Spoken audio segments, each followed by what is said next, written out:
dhaabbanni Dimokiraatawaa Uummata Oromoo gahumsi isaa akkamii jennee fudhannee olaalle yeroodhaa gara yerootti guddataa dhufee jira. Lakkoofsaanis haa jennu ga'umsaanis haa jennu yeroodhaa gara yerootti dhaaba guddataa deemaa jirudha.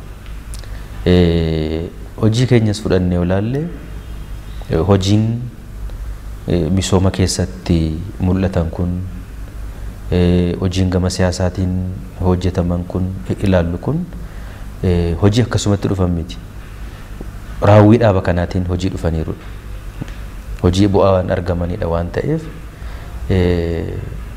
keessumaa immoo rakkoo bal'aa naannoo qabu naannoo akka Oromiyaa bulchuun hoogganuun waan akka salphaatti ilaalamu miti. Waan akka salphaatti ilaalamu miti. Dhimmoota walxaxoo ta'an baay'eetu keessa jira waan ta'eef gaaffii hawaasaa duwwaa miti.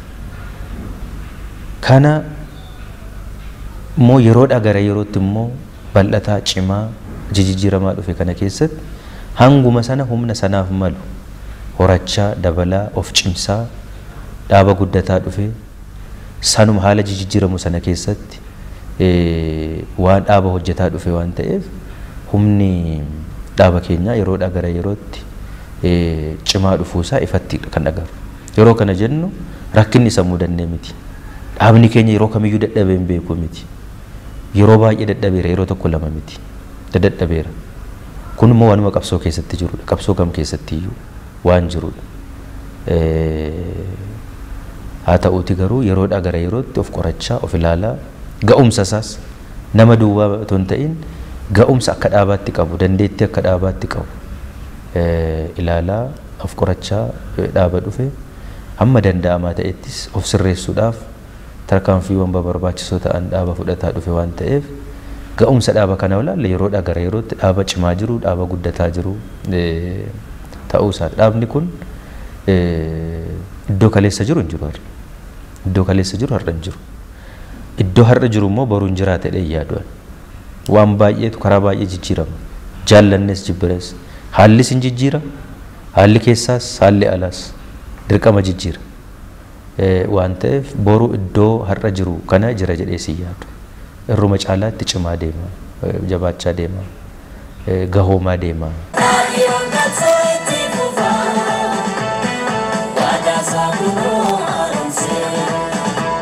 Ga'umsi dandeettii tokkoon tokkoo miseensaaf hooggansaa tiinis madaalama dhaabni instituushinii yommuu jennu dhaaba jennu akkasumatti kaawwannoo ta'e namoota dhuunfaa walitti dhufeetu walitti gurmaa'etu dhaaba uume waan ta'eef kanaaf ga'umsi tokkoon tokkoon miseensaaf hooggansaa murteessaadha. Kanarratti yoo fudhannee ilaalle dhaaba keenya keessatti har'a baay'een isaa harki 80-90 ol nama barnoota olaanaa keessaa xumuree bahe yoo ga'umsa ija kanaatiin ilaallamu ta'e. Waggaa 27 kana keessattis muuxannoon inni horate salphaa miti. Biyya bulchuu jechuun baay'ee ulfaataadha baay'ee waan baay'ee of keessaa qaba. Bu'aa bahii kana keessatti beekumsa baay'ee horatee jira dhaabni kun. Karaa eenyuyyuu tilmaamuu hin dandeenye muuxannoo baay'ee argatee jira. Muuxannoo eenyuyyuu hin arganne. Dhugaadha carraadha nuuf. Nuuf carraadha dhaaba kanaaf. Waggaa amma kana turmaata waggaa amma kana keessatti muuxannoo bal'aa akka inni argatu hawaasni kun carraa kenneeraaf. Kanaaf yoo kanaan ija kanaan fudhannee ilaalle dhaaba cimaa jirudha. Dhaaba garuu waa hunda hojjetee moo fixateeru jennee moo ilaallu miti. Dhaaba hanquu tokkoyyuu hin qabne jennee ilaallu miti. Waan baay'ee qaba. Wanti baay'een qaawwii guutamuu qabu. Itoo walirraan citiin dhaaba irratti wanti hojjetamuu qabu waan baay'eetu jira. Waan baay'eetu jira. Maaliif dhaaba kana kan madaalu akka dhaaba tokkotti mataa isaatii duwwaa miti. Dhaabbata Dimokiraatawaa Uummata Oromoo ija Uummata Oromootiin ilaalla. Maa jechuudha ija Uummata Oromootiin ilaalla. Isa fayyaduu dhiisuu sana ta'ee argamuu danda'u ija kanaan kan laalu. Yoo dhaaba siyaasaa ta'e hawaasa nama 1,000 qabuufis dhaabni dhaabbatu jiraachuun mala. Yoo ija dhaaba faayidaa nama 1,000 eeguutiin ilaalla yoo ta'e dhaabni sun cimaadha jechuu dandeenya ta'a. Ija faayidaa uummata bal'aa Oromoo eeguu danda'uun, dantaa isaa eeguu danda'uun, gaaffii isaa deebisuu danda'uun ija kanaa yoo ilaalle waan baay'eetu immoo isaaf hanqina baay'ee qaba. Dhugaadha akka dhaabaatti cimaa dhufuun, jijjiiramaa dhufuun, bishaachaa dhufuun gaaffii tokko hin qabu. Wanti inni keessa darbeef, wanti inni hojjetaa dhufeef, wanti inni irra jiru ragaadha waan ta'eef. Haa ta'uuti garuu wantoonni isaaf immoo baay'eetu jiru. Baay'een hiyyeessa waan ta'eef hiyyummaatti sanatti waan hin deebineef, deebi'uu hin barbaanneef jireenya isa kaanii yoo ilaalu, jireenya isaa bira qabee yoo ilaalu, aangoon inni har'atti qabatee fi waan baay'ee irratti murteessuudhaaf carraa fi hiree akka inni qabu yoo argu ofis ilaala. Waan qabate kaleessa qabate sana dagateeti sanaan qoramee mo'amuun hin dhufu, hin mo'ama. Qormaata kun tokkoon keenya hojii dabarsine kana keessaa fi hojii guyyaa keessatti oollu keessatti guyyaa guyyaatti kan nu qoraa oolan wanti akkasii 1,000 kana waan ati digirii 2-3 qabaattee fi PhD qabaattee fi duwwaadhaan kanarraatii wala boomuu kanarraatii cubbuun kun gonkumaa tuquun danda'u jettee kan laaltu miti. Kamisaate qulqullummaa ofii eeggachuun, qulqullummaa ofii eeggatanii hojjechuun, sanaaf immoo kutannoo dhalatun dagatiin hamma sakandii dhumaa sanaatti qaqqabanii argamuun inni kutannoo biraa gaafata. Kutannoo biraa kana barnoota qofaan kan argattu miti. Waan ta'eef kana wajjinii wal qabatanii chaalenjiin ammas nu keessa jiru salphaa miti. Salphaa miti. Kana keessaa kanatti baatu guutummaaf guutuutti sabaaf uummataaf of ilaatte. Yoo of ilaattedha. Takka jireenya kee yoo dhiistedha. Lagaltee ilaalu jireenya kee ilaaluu dhiiste waan qabatte sanarraati. Etoo bitaaf mirga laaliin fuulduratti yoo deemuu dandeessedha. Waan ta'eef yoo walii gala laallu dhaabni keenya yeroodhaa gara yerootti cimaa haa dhufuyyuu malee wantoonni isa qoran ammallee kan kaleessaa qofatu hin ta'in baay'een hin jira. Ga'oomuutu irra jiraata dhaabni keenya. Qixa hundaanuu kallattii hundaanuu ga'oomuu yoo jennu ga'umsa guutuu argachuu yommuu jennu akkuma amma jalqabne kana ogeessaan guutuu ta'uu, namoota dandeettii beekumsa qabaniin guutuu ta'uu, balbala keenya banaa goonee simachuu danda'uun akkuma jirutti ta'e gama kaaniitiinis akkasuma yeroodhaa gara yerootti of ga'umsaa deemuuf of cimsaa deemuun baay'ee barbaachisaadha. Akkasitti hojjenne dhaaba waan qabate etoo tokkoyyuu nambisiin galmaan ga'uu kan danda'u ta'uusaa uumaa kan wal nama gaafachiisu miti.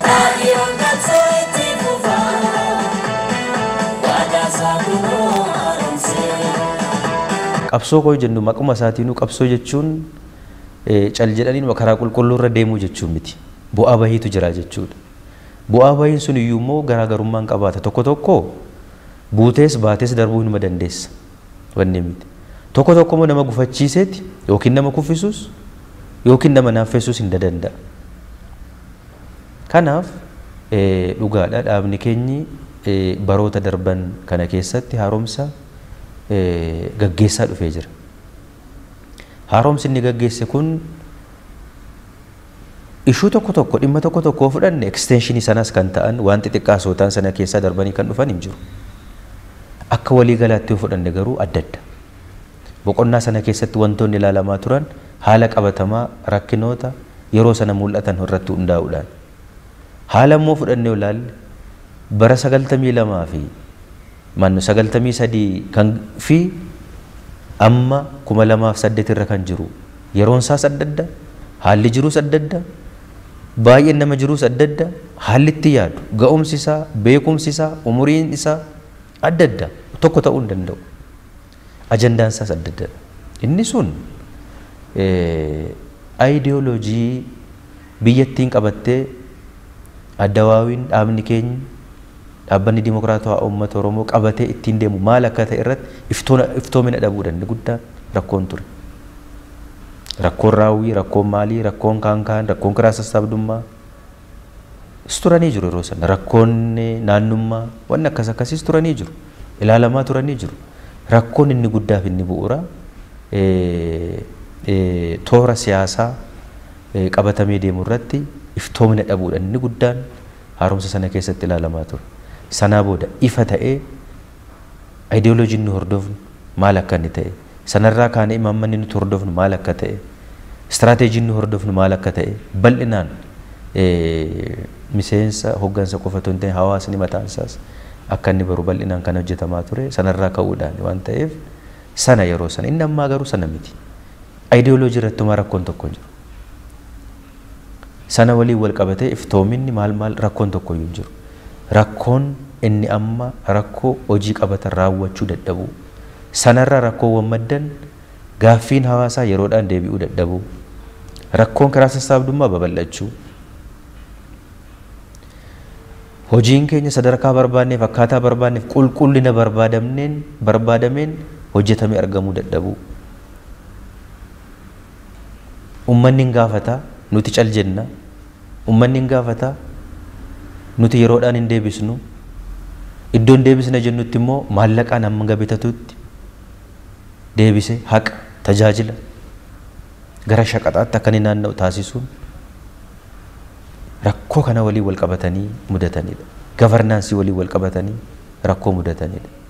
Gaaffii uummataa deebisuu dadhabuu kanarraa gaafatee gaafa dadhabu waan biraadhaan gaafate uummanni.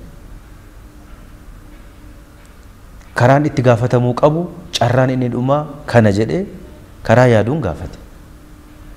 Kanaaf inni haaromsi keenya ammaa kana keessatti dhimmi rakkoon guddaan rakkoo raawwii keessatti mudate. Rakkoo gaaffii uummataa deebisuu dadhabuu, yeroodhaan deebisuu dadhabuu, piroojeektota qabanne fixuu xumuruu dadhabuu, bakka bakkatti qabanne kan hojii misoomaa qabanne kana saffinaaf si'aayina yaadameen hojjechuu dadhabuu.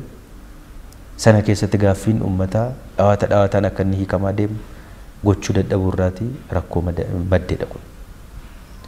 Sanaaf kan utuban rakkinoonni biraa hin jiranii miti. Garuu rakkoon inni hundeef inni bu'uuraa isa kanadha.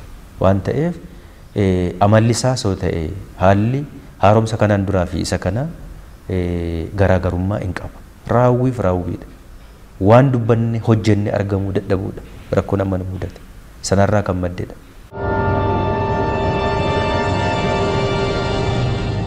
Duuba deebinee qabsoo kana ilaaluutu isatu fuuldura deemuudhaaf motora cimaa nuu ta'ee yaada.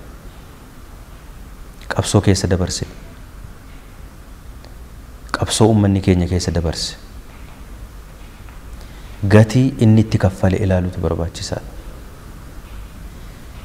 Tokkoon qabsoo saba kanaaf jecha dhiiga ilmaan Oromoo gammoojjii keessatti dhangala'eef lubbuu badee akka tasaa badee hafe duubee yaadachuun baay'ee barbaachisaadha. Yoo kana ta'uu baate waan hojii kaampaanii tokko gootee akka ilaaltu si taasisuu danda'a waan ta'eef. Waan hojii tokko mandara tokko keessatti hojjettu ishee hojjechuuf dhiisuu duwwaadhaan madaaluu ta'a waan ta'eef isa miti. Yoo laallataane biyya kana keessatti qabsoo sabni Oromoo gaggeessaa ture mirga isaaf, bilisummaa isaaf, eenyummaa isaaf inni gaggeessaa ture. Isa duuba deebi'anii ilaaluu lakkaa'uu yaadachuu barbaada. Sana keessatti ani eessaa ka'een as ga'ee, eessaa ka'een dhufe, maaliifan as dhufe, iddoon har'a jiru kana maaliifan as jiraadhe an maali ergamni narraa barbaadamu? Ofiisan taa'u keessa taa'ee waraqaa fuuldura jirtu sanarratti hojjechuudha moo instituutioniin hoogganu sana bahee galee hoogganuudha moo maali ergamni narra jiru? Ba'aan narra jiru maali? Itti gaafatamni narra jiru maali? Dhaloota keessatti akka ilma namaa tokkootti carraan na qaqqabe kanaan kan narraa barbaadamu, kan narraa eegamu maali jedhanii ilaaluun baay'ee barbaachisaadha. yoo isa ilaaluu hin dandeenye eessaa kaanee dhufne eessatti deemna kan jedhu arguun hin danda'amu waan ta'eef. Gatii kaleessa kaffalame, dhiiga kaleessa dhangala'e, an sakandiidhaan daqiiqaadhaan guyyaa guyyaatti waan an hojjedhu hundarratti dhiiga kaleessa bakkee keessatti dhangala'ee hafe, lafee kaleessa gammoojjii keessatti cabee hafe, lubbuu akka tasaa qabsaa'onni kaleessa qabsaa'anii lubbuun isaanii gammoojjii keessatti hafte carraa ani hin argatiin, carraa ani argadhe kana tun argatiin darban yoo yaadadhu ta'an, yoo yaadataan hojjedhu ta'e gatiin qabu, bu'aan qabu. Akka of ilaaliitti isa yeroo hunda of dura keenye ilma namaa sammuu qabutu saba kanaaf jedhe bakkee keessatti hafe baay'een saba kanaaf jedhe baay'een of dabarsee kenne. Kan lubbuun dhabame duwwaa miti, jireenya isaa kan itti dhabe meeqa jira bara.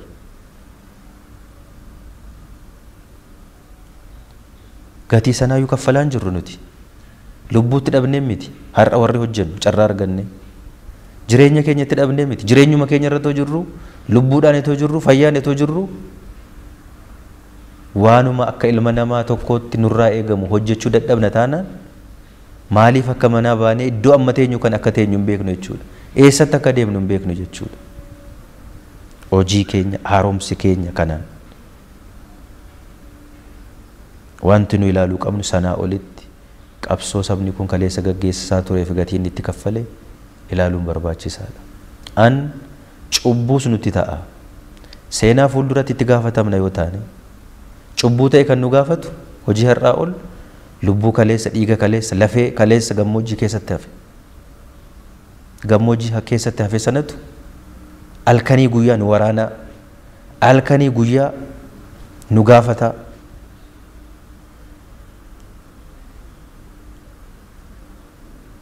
Akka nuti jiraannu sana ilaalleen hojjennu taanaan, sana hubachaa yaadachaan hojjennu taanaan warra dhaloota keessatti carraan nu qaqqabee ulee sana fudhannee hojjetaa jirru ta'uu keenya hubannee in hojjennu taanaan waan yaadne sana galmaan geenyu. Buddeenaaf hoo teessee hojjettee buddeen nyaachuu hin dandeessa.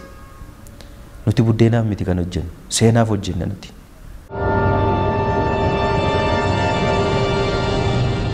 Ergama dhalootaa qabnaa, ergama seenaa qabnaa. Yoo xurii baannu kan deemnu kana ofirraan dhiqnu taane seenaan qabnu. Seenaan qabnu duwwaa ton ta'in seenaa Oromoo keessattis bar Oromoo ta'anii seenaa gadhee xuraa ajaa hojjetanii har'as kan balaaleffataman meeqa jira. Lubbuu du'uu nafneef, lubbuu baduu nafneef. Seenaan isaanii bara baraan gadhummaadhaan yoo ka'u seenaan isaanii duukaa ka'a. Warri hojii qulqulluu, hojii gaarii sabaaf hojjetanii gatii kaffalan garuu hin duune jiru. Qaamaan fooniin du'an malee jiru. Har'as jiru. Taaddasaa Birruufaa fooniin du'aniiru garuu jiru. Seenaan isaanii, hojiin isaanii gaarii eenyuyyuu dhoksee hambisuu hin dandeenye, hin danda'u. Boru hamma sabni kun lafa kanarra jirutti, biyya kana keessa jirutti seenaan Taaddasaa Birruu, seenaan Waaqoo Guutuu, seenaan gootota Oromoo kumaatamaan lakkaa'amu kana caalaa bahee mul'ata malee dhokachuu hin danda'u. Gootota Oromoo kam kaasee qabnisu, gootota Oromoo kam kaasee qabnisu, wacha abbaan absoo goota diina cabsu, goota randa cabsu, goota randa. Filannoon kan abbaati yoon qabsoofna jenne, filannoon kan abbaati yookiin seenaa xuraa, seenaa badaa hojjetamanii bara baraaf balaaleffatamaa jiraachuu, lubbuun jiraattes dhabamtes, yookiin akka ilma namaa waan gaarii hojjetanii, seenaa gaarii hojjetanii, guyyaa tokkos haa taatu waggaa tokkos waan gaarii qulqullummaadhaan hojjetanii, seenaa gaarii hojjetanii akka ilma namaa borus beekamaa darbuun filannoo abbaati. Anaaf garuu carraan ani argadhe, carraan hoggantoonni keenya argatan eenyuun arganne? carratti kana dhabee kana fe baay'ee jira. Filannoon keenya tokko ta'uutu qaba jedhee yaadan. Filannoon keenya maal? Carraa eenyuun arganne seenaa xuraa fi seenaa badaa hojjennee maqaa keenya balleessinee maqaa dhala keenya balleessinee akkuma ilma namaa yeroo keenya eeggannee du'uun qabnu seenaa gaarii carraa arganneerra seenaa gaarii hojjennee akkuma ilma namaa seenaa keessatti maqaan keenya gaariin kan ka'u warra bor dhufaniifis fakkeenya gaarii warra taanu taanee darbuun nurra jiraata.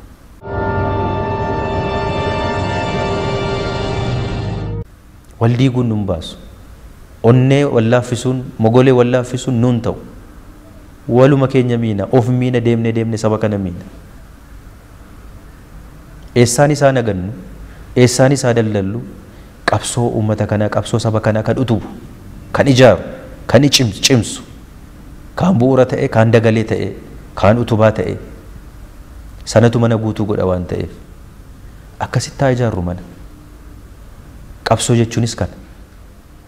Qabsoon toora tokko duwwaan qabu bar karaa adda addaatiin waan ta'eef an ija kanaatiin yoo hojjenne xiiqii kanaatiin onnee kanaatiin yoo hojjenne yeroo kaawwanne mitiitii yeroo sana asittuu iddoo yaadne sana gahuu dandeenya waan ta'eef kana waa hundaa ol nu barbaachisa jedhee kana yaadu. Ammaa booda akka galaanaatti ijoollee Oromoo barataa jirtu barnoota keessa jirtuun rakkoon ga'umsaa rakkoo guddaa nu naaffisee nu hambisu jedhee yaadu. Daandii qaroominaa keessa galaa jirra gallee jirra. Galaanni kun homaa iddoo tokkotti wannoo ta'uu hin danda'u. Itti fufa kun sun immoo xiiqii waliin yeroo hunda sun immoo aantummaa saba ofiif qaban waliin onnee sanaan yoo hojjetamu ta'e deemees immoo faayidaa dhaba waan ta'eef barbaachisaadha. Ija kanaan hojjechuun barbaachisaadha.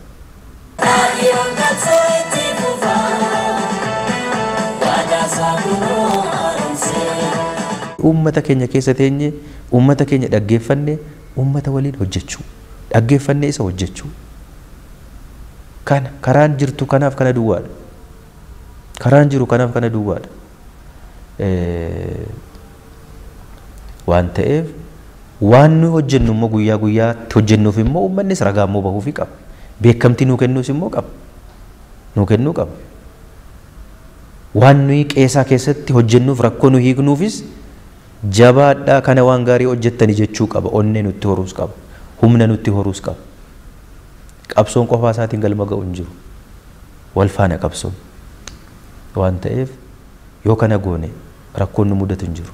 Yoo kana goone wanti nu milkoofne hin jiru. Yoo kana goone bakka yaadne bakka oolle sana buluun keenyan oolu waan ta'eef akkasitti hojjechuun baay'ee barbaachisaadha. Wabiin qabsoo keenyaas kana waa biraa wannoo hin qabnu waan ta'eef kuni baay'ee barbaachisaa fi murteessaadha ilaala. Qabsoo keenya walii galaa haaromsa keenya booda olaallus ija kanaan laaluu qabna. Warri qabsoo kana hogganu warri qabsoo kana fuunee deemaa jirru kana laaluu qabna. Koompaasiin keenya kana ta'uu danda'utu irra jiraata waan ta'eef ija kanaan laaluunis barbaachisaadha. Qabsoo kaleessa darbe gatii kaleessa kaffalame of duuba deebi'anii ilaalaa deemuun baay'ee gaariidha barbaachisaadha waan ta'eef ani ija kanaanis ilaaluun barbaachisaadha jedhee ilaala. Bilisummaan qabeenya keessa dinagdee keessa jira. Eenyummaan kabajni namummaa kabajni ilma namummaa ulfinni sabummaa dinagdee keessa jira. Waa biraa keessa hin jiru. Iccitiinsa achidha. Anaaf ammanaa galetti achi irreen qabdu taanaan ati waa mo'achuu hin dandeessu. Wayii waliin wal'aansoo wal qabdee mo'achuu hin dandeessu. Xinnoo irree humna qabaachuu qabda. Irreef humni eessaa dhufa? Dinagdee keessaa dhufa. Qabeenya jechuudha waa biraa miti. Kanaaf sabni hiyyeessi sagaleen qabu dhagahaman qabu humna hin qabu waan ta'eef hamman dhagahamnetti rakkoon isaan furamtu duukumaa jiraatti malee hammammuun iyyuun dhiisu hin dhagahamu garatoo iyyuu maaliif irreen qabu waan ta'eef irreetti akkaataatti sagaleen isaa sun itti dhagahamu hin qabu waan ta'eef dubbiin dinagdee keessa jira baay'ina keessa miti dinagdee keessa jira yoo dinagdee qabaatteeti hammamuu ta'e hammam cimaadha yoo dinagdee qabaatte ati hin dhagahamta yoo dinagdee qabaatte waan yaadde irratti murteessita yoo dinagdee qabaatte ati kabaja qabda ulfina qabda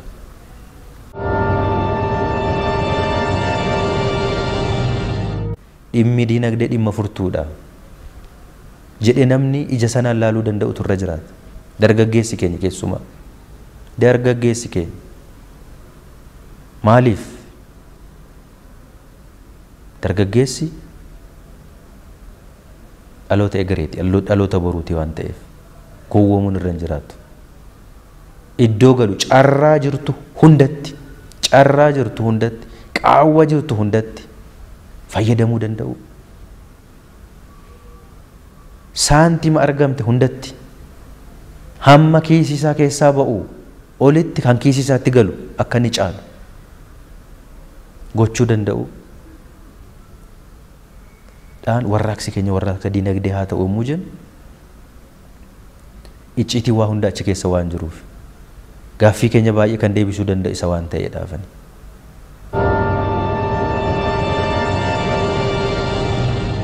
qabeenya of harkaa qabnu sanadha gara qabeenya dhugaa qabeenya jiruu fi jireenya keenya jijjiiruuttidha hin geeddarre malee qabeenyummaa jira qabeenyaa olii lafni nu harka jira eenyu ol hin qabna qabeenyatti jijjiiruudha kan qabeenya jireenya nama dhuunfaa geeddaru hawaasaa geeddaru sabaa geeddaru maal waan gamaaf gamanaa qabnu yoo walitti finne qabeenyi amma nu harkatti hin beekne lafa duwwaa miti kaapitaala qabna nu basic resource lafa humna namaati lafa qabna moo qabnu qabna natural resource humna namaa qabna moo qabnu qabna kaapitaala hin qabna kaapitaala hin qabna kaapitaali nu harka jiru faca'aadha bittinnaadha malee etoo iddoo jirtu guurte ummata miliyoona 40 harkaa ummanni miliyoonni 40 kaampaanuma guddaa tokko biyya kanatti ijaarranne yoo jedhe bileenarri jiraachuu dhiisuu mala nu keessa miliyoononni baay'een jiraachuu dhabuu malu nuti bar mana keenya keessa jiru dhibba tokko kuma tokko walitti finne bar miliyoona tonte biliyoonota walitti qabna har'a biliyoonni tokko saataatu lama walitti qabnu kun miliyoonota kumaatamaan uumuu jalqaba suuta sana keessatti uumamu biliyoonoroon sana keessatti dhufa qabeenya dinagdeedhaan irree qabaachuu addunyaa irratti dhiibbaa kan uumaa jiru sagalee kan qabu dhagahama kan qabu waan yaade dhagahame kan murteessifataa jiru warra lakkoofsaan guddaa ta'an yookiin baay'ee ta'anii miti warra qabeenya qaban 10 haa ta'an 20 1,000 yoo haa ta'an miliyoona 1 warra qabeenya qaban qabeenya irratti dagachuu hin qabnu qabeenya horachuu irratti dagachuu hin qabnu qabeenya horachuun hin dandeenyu nuti hin dandeenyu hin qabnu qabna sana haa jijjiirruudha yoo kana goone karaa salphaatti immoo yeroo gabaabaa keessatti immoo waan jennu kana fiduus hin dandeenyu yeroo gabaabaa keessatti jijjiirama dinagdee kana fiduun hin danda'ama yoo bakka bakkatti kan faca'ee jiru kana walitti kuusuu walitti fiduu yoo dandeenye bakka bakkatti faca'ee kan jiru kan dargaggeessi keenya qabeenyaa olii beekumsa isaa fi humna isaati harka qaba miila qaba hojjechuu danda'a dinagdeen eessaa dhufaadha akkamitti dhufaadha inni sila kaasu akka sabaatti akka nama dhuunfaa hojii nuti tuffachuu hin qabnu hojii tuffachuu hin qabnu inni kan biraan waliin hojjechuu baruu dinagdeedhaan jijjiiramuu danda'uun bara kana jabana kana jaarraa kana keessa dhuunfaadhaan hojjetanii namoonni jijjiiraman hin jiranii miti. Namoonni jijjiiramuu danda'an hin jiranii miti. Jijjiirama itti fufiinsa qabu amansiisaa ta'e karaa dheeraa deemuu danda'u fiduudhaaf waliin hojjechuu danda'u. Waliin tokko ta'anii hojjechuurra 3 4 10 20 100 1,000 ta'anii hojjechuutu irruma caalaa faayidaa qaba waan ta'eef kanaaf diinagdee irratti haa duullu. Warraaqsi keenya warraaqsa diinagdee haa ta'u. Inni karaa biraa deemnu karaa kanaan hin utumamu yoo ta'e karaa kanaan hin jabaatu yoo ta'e hammamuu yoo iyyine hin dhagahamnu. Iyyaa hafna malee hin dhagahamu namatti iyyinu sun barbaachisaadha waan ta'eef kana gochuun barbaachisaadha. Kanaaf diinagdee irratti haa duullu kan jenne dargaggeessi keenya waa hundaa'uun dhaloonni egeree kana baruun barbaachisaadha. Baruu duwwaa miti muuxannoo keenya irraa argineerra. Amma kun addunyaan akkasitti jiraata addunyaa miti qe'ee keenya keessatti agarreerra har'a. Inni muuxannoo nu ta'uu qabu. Muuxannoo nu ta'uu qabu. Lammaffaa namni carraa qe'eetti namaa fidu hin jiru. Carraa argamte sana eessa argamte jedhanii barbaadanii carraa argamte sanatti immoo hunda keessayyuu galanii itti fayyadamuu danda'u. Carraa barbaaduu eessa jira carraa? Eessa keessaa waan xinnaasaa taatu waan guddaa argan. Isa hunda keessa galanii hojjechuun barbaachisaa. Yoo sana ta'e duwwaadha malee hiyyeessi tuffatamaadha.